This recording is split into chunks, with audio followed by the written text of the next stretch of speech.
अयोध्या के राम मंदिर से करोड़ों का चढ़ावा गायब हो गया है। ये आरोप समाजवादी पार्टी के मुखिया अखिलेश यादव ने लगाया है। 7 जून के दिन 3:54 पर अखिलेश यादव ने एक्स पर एक पोस्ट किया जिसमें लिखा था, समस्त विश्व में भगवान राम के उपासकों के लिए ये एक बेहद संवेदनशील समाचार है कि राम मंदिर के चढ़ावे की करोड़ों की रकम गायब पाई गई है। ये मंदिर ट्रस्ट के लिए अत्यंत शर्मनाक स्थिति है।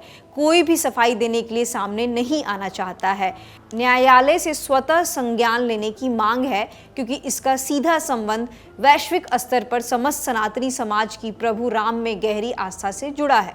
सरकार की चुप्पी संदिग्ध है। अखिलेश यादव के दावे में ये साफ नहीं है कि चढ़ावे में कितने करोड़ की रकम गायब हुई है। हालांकि दैनिक भास्कर में छपी एक रिपोर्ट के मुताबिक समाजवादी सरकार में मंत्री रहे पवन पांडे का आरोप है कि राम मंदिर के चढ़ावे में चोरी 5 से 7.5 करोड़ रुपए तक हो सकती है। कि कब से चोरी हो रही है, कब से चोरी हो रही है, जांच तो इस विषय की होनी चाहिए कि कब से चोरी हो रही है, कब से पैसा गायब हो रहा है।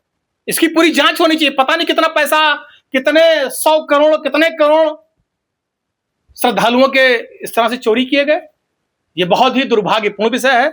मैं तो कहूंगा कि अगर ऐसी घटना हुई है तो ट्रस्ट को बढ़ चढ़कर इस पर FIR करना चाहिए और जो भी इसके दोषी उनको जेल भेजना चाहिए कि मर्यादा पुरुषोत्तम प्रभु श्री राम के मंदिर का पैसा चोरी कर लिया। श्रद्धालुओं की श्रद्धा के साथ खिलवाड़ किया गया है। यह श्रद्धालुओं की श्रद्धा के साथ बहुत बड़ा खिलवाड़ है। इस पर तो कठोर से कठोर कार्रवाई होनी चाहिए और अगर ऐसा कुछ नहीं है तो ट्रस्ट को आकर के इसका खंडन करना चाहिए। अभी तक कोई खंडन तो आया नहीं। सुनने में आ रहा है 3-4 दिन से ट्रस्ट के सदस्य आपस में गाली गलौज कर रहे हैं, आपस में कहा सुनी हो रही है।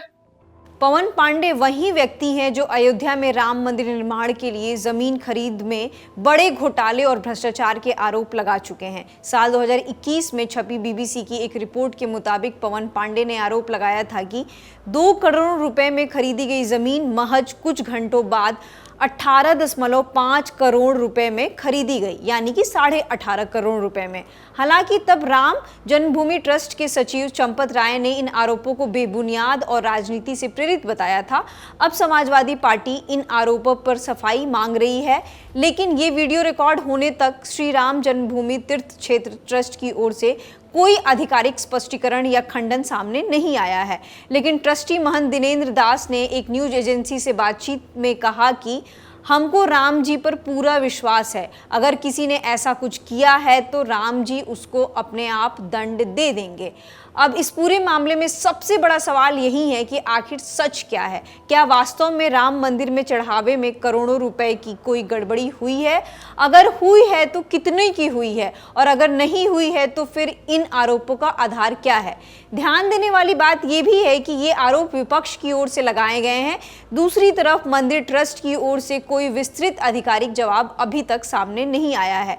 ऐसे में आरोप और जवाब के बीच एक खाली जगह बनी हुई है जिसे लेकर तरह तरह की अटकलें लग रही हैं। राम मंदिर सिर्फ एक धार्मिक स्थल नहीं है, करोड़ों लोगों की आस्था का केंद्र है। इसलिए चढ़ावे के पैसे से जुड़ा कोई भी सवाल सिर्फ वित्तीय मामला नहीं रह जाता, बल्कि सीधे श्रद्धालुओं के विश्वास से भी जुड़ जाता है। फिलहाल इस खबर में इतना ही। इस बारे में आगे जो भी अपडेट्स आएंगे हम आप तक पहुंचाते रहेंगे। शुक्रिया।